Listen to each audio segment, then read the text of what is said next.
Happy to be joined today on Primetime Local News by a familiar face. We've spoken with Joe before. Joe Chowaniec is here, and we're going to be talking about Abandoned Alberta II. Joe, this is your new book. Congratulations on this.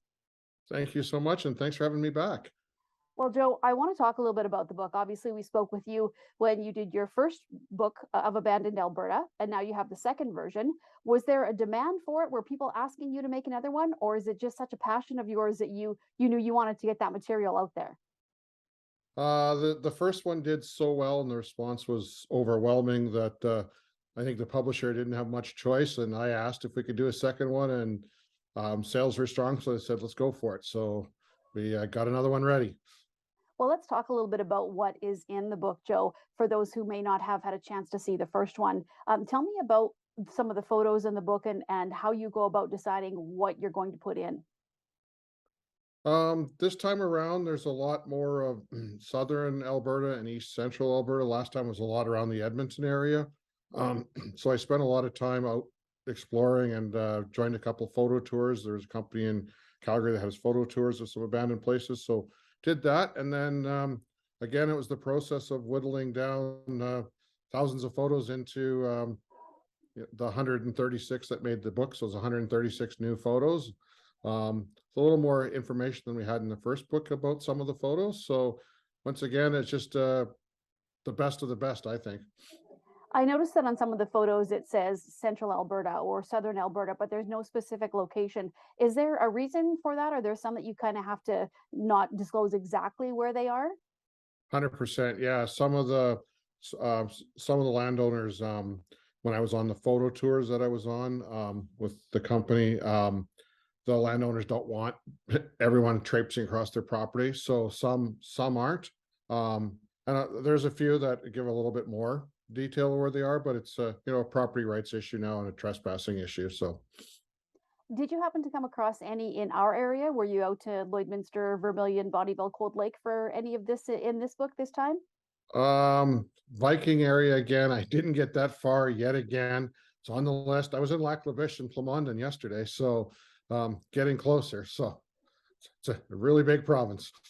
So what does it take for you to decide to, when you see a building that this is something that you think should be in your book? Because, there obviously, if you've driven across the prairies, there are lots of abandoned buildings. And what makes something unique to you to decide to actually take the photos and put it in your book, Joe?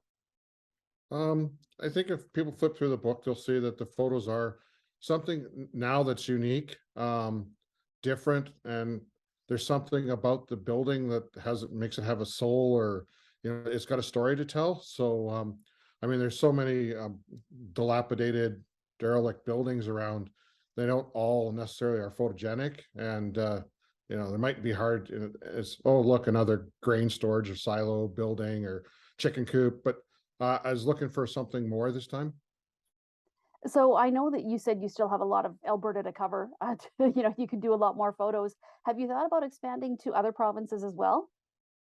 No, I'll let that. There's people in the other provinces doing books. I know in Saskatchewan, there's a gentleman doing books. He has a couple books out there too, and I think there's one in Manitoba. So I'll leave them to that. I don't know if I have the time, and with a full-time job and doing this on the side, that I would have the time.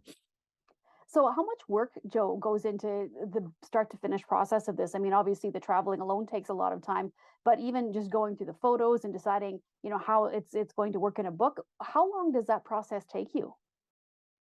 I think I say in the second book now, I've just passed 22,000 kilometers on the car of driving around Alberta back roads. Um, Times hundreds and hundreds of hours by the time I edit them, um, convert them into the proper format for the publisher, and then the writing and the research, hundreds and hundreds of hours. And then I think we did 5 or 6 back and forth drafts with the editor and the publisher. So it's a while.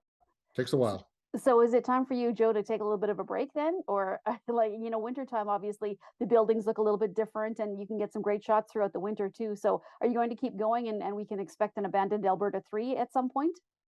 I don't know about Abandoned Alberta 3. We'll see how 2 does. But whether there is one or not, I'm gonna keep plowing away because um, it's really touched a nerve with people with regards to saving the history and telling the stories. So I'm hoping that I'll just keep continue and might not be out as often as I have been, but I will be still traveling around searching. So, like I said yesterday, I was out exploring. So days off, I still like to get in the car and go for a long drive. So I will.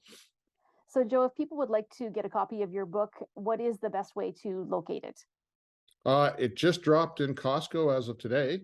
So it's in the local Costco's and then Amazon chapters, and then there's signed copies in some local Edmonton stores. Lac La Biche Museum now has some signed copies, but that's still a fair bit of a drive. So I think Costco and chapters and Amazon are your best bet so far. All right, Joe. Well, thank you so much for joining me once again, and congratulations. These are just beautiful books to go through, and a lot of history, and just so much to see when you're driving. And I know I'll be driving a couple of times, and I was like, geez, I wonder if that was a photo that was in Joe's book. So, congratulations. Like I said, it's a beautiful book, and thanks again for speaking with us today. Thank you so much for having me again. I really appreciate it.